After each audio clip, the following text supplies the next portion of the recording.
There are 6 things you need to start a business. At number 4 is access to resources.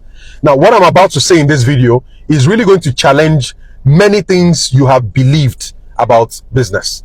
Now, if you meet anybody who wants to start a business and has not started, it's very likely the reason they have not started is they are still looking for money. They'll tell you, I need capital. My business is capital. The business I plan to start has huge potential, but I can't find anybody to give me money. I can't find any investor to give me money. I'm looking for grants. No bank will give me a loan. Everybody's looking for money.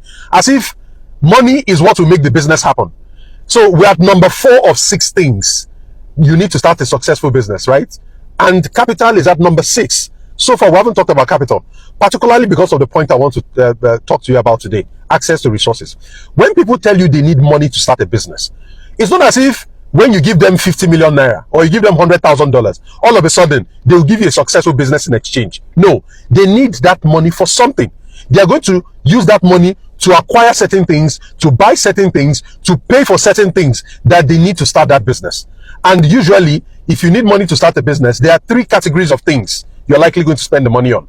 And these are what I call resources. People are looking for capital because they want to acquire resources. Resources are the bedrock of a business. Resources are the things that make a business idea or a market opportunity come to life. There are 3 categories of resources. These are the things you need money for. That money you're looking for, this is what you're going to use it for. The first category are physical resources. If you want to start a retail outlet, you need space. So you need to rent somewhere. If you want to start agri-business, you need land. So most people are looking to buy land. If you want to start real estate, you need property, you need building materials. Most businesses you want to start, particularly if you're going to sell a physical product or deliver a physical service, you will need physical resources. Everything from space to a building to land, equipment, machines, vehicles. If you are starting a transportation business, all these physical resources, you need capital to acquire them. That's why people tell you, I need to raise money to start my transportation business, my laundry business, all kinds of businesses. So physical resources. The second type of resources are financial resources, the capital itself. So there are some kinds of businesses that require working capital. For example, if you're going to get involved in buy and sell, whether it's a retail outlet, whether you sell fashion products, beauty products, provision items, whatever it is, these kinds of businesses are heavy in terms of working capital. What is working capital? Working capital is the money you need to buy and sell the goods that you sell. So they need that financial resource so that they can go to their supplier, order goods, get them to the shop, sell them, get money, go back, buy goods, you get the cycle. Working capital. And most of these resources usually lie as raw cash, raw capital. So that's the second resource, a financial resource. The third resource are human resources. And for human resources, I break them into 2. Some businesses are labor intensive. You just need people, human beings. You need people you need something that has a pulse, that is human. Labor intensive businesses. Agri-business is like that. Construction is like that. Transportation is like that, right? You need labor.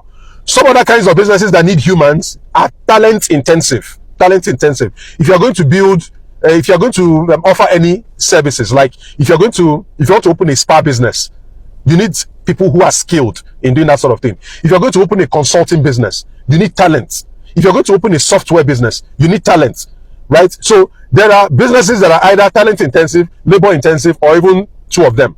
So these are the 3 categories of things that people are looking for when they tell you they need capital to start a business. It's either they want to acquire a physical resource, or they need that money as cash, as working capital, or they need it to acquire human resources. They need it to attract people to come and work for them so that they can pay them a salary. So why am I telling you that the 4th thing you need to start a business is not capital? Instead, it is access to resources. People make the big mistake of thinking that they need to own a resource in order to start a business. And that's why they're looking for all these huge amounts of capital. You see somebody who has never started a business before, and they're telling you they need 100 million naira. They need 1 billion to start a business. And sometimes I can't help but laugh because it's actually laughable.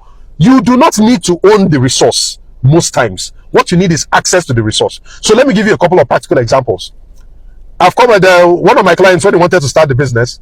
The amount he apportioned for the agri-business, in my mind, was outrageous. But to him, it was totally legit. He needs to acquire the land. He needs to acquire the machines and equipment. And when I told him about this approach of, you need access, not ownership. Access is cheaper than ownership. How do you get access?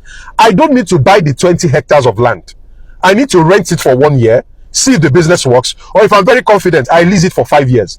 Leasing 20 hectares for 5 years is far cheaper than buying 20 hectares of land. You don't need to own the land for the crops to grow.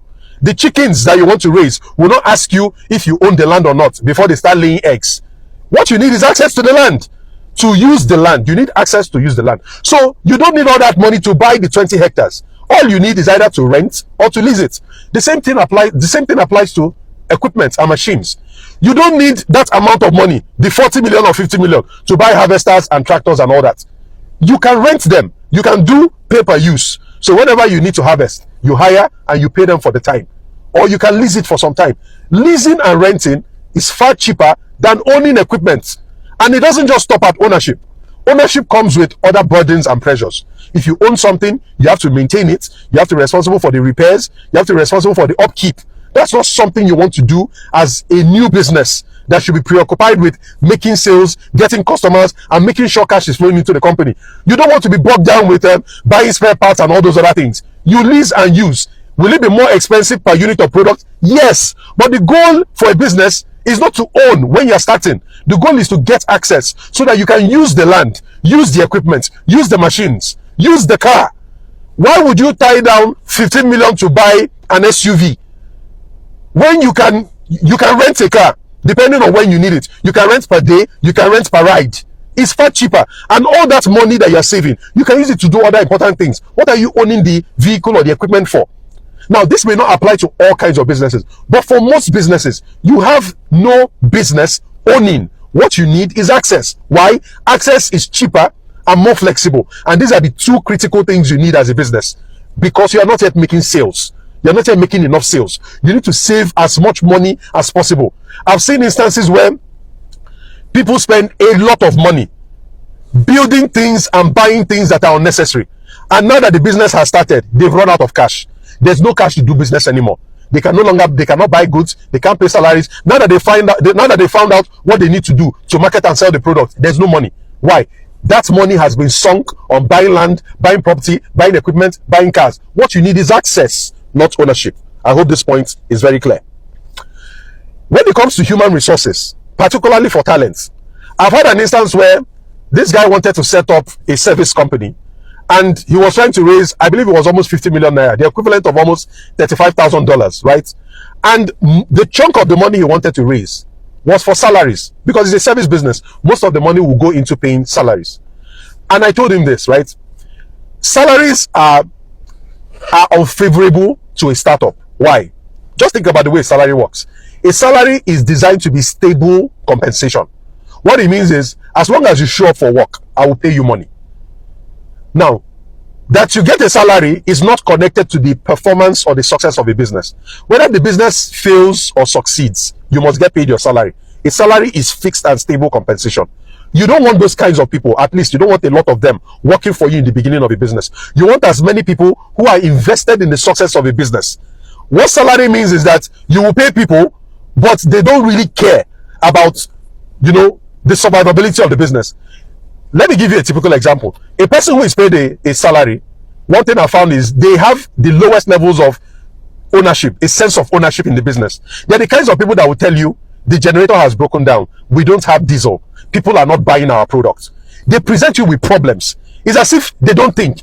And you can't blame them. There's no incentive for thinking. Because whether I think or I don't think, you must pay me the salary. Salary is an obligation.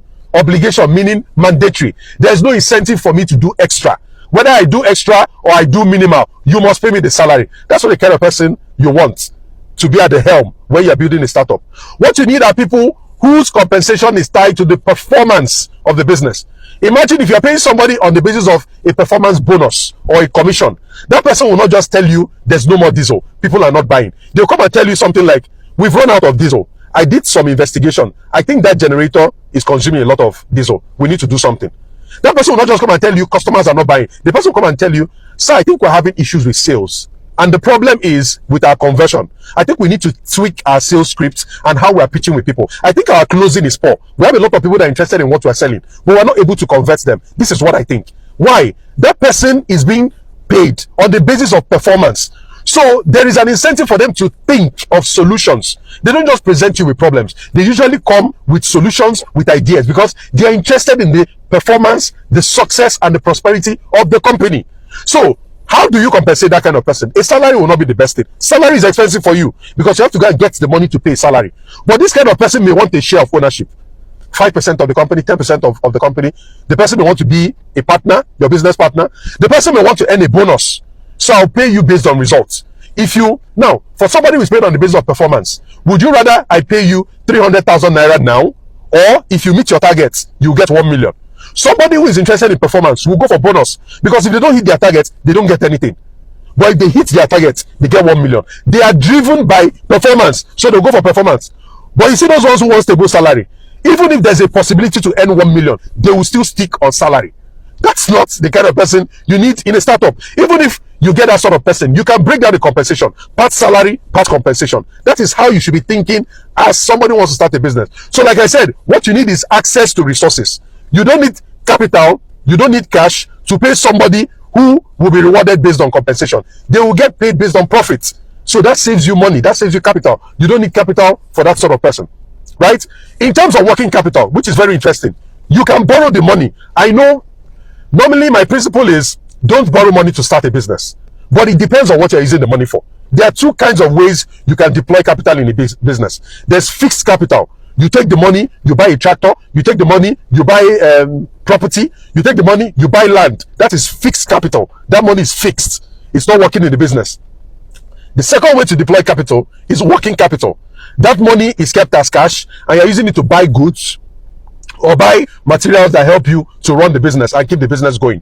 If you're going to borrow money, it's better for you to borrow the money and use it as working capital, because working capital does not sleep. Working capital is not stock like a car, like an equipment, like land. Working capital is active in the business. So you can borrow that kind of money and pay it back, because it is always very close to cash. But when you borrow money and use it to buy land, most times it's very difficult to liquidate the land and pay back the money. So you can borrow money without needing to raise all that much capital, because that money that you borrow can be used as working capital. So the point of this video is this: you may think you need capital to pay somebody a salary, but maybe what that person needs is equity.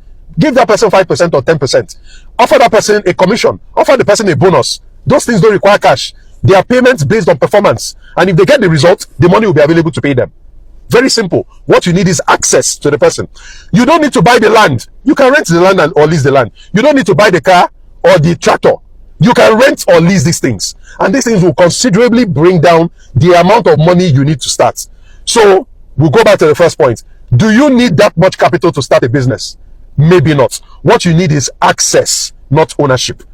The amount of money you need to start a business is so huge because you are thinking of ownership. I will buy the land. I will own the equipment. I will get the employees and pay them a salary so that I own them. You are thinking ownership. As a startup, you cannot afford ownership. You need the flexibility and you need the low cost that comes with either time-based or per use or something. Rent, lease, make deals that will save you cash. So the fourth thing you need, out of the 6 things to start a business, the fourth thing you need is access to resources. Unfortunately, I'm running out of time. One thing I missed out on this call is relationships. If you have access to the right people, they can unlock doors and give you things that you ordinarily cannot get, even if you have all the capital in the world. So again, my point, what you need is access to resources. It is far more important than having the capital itself. Thank you.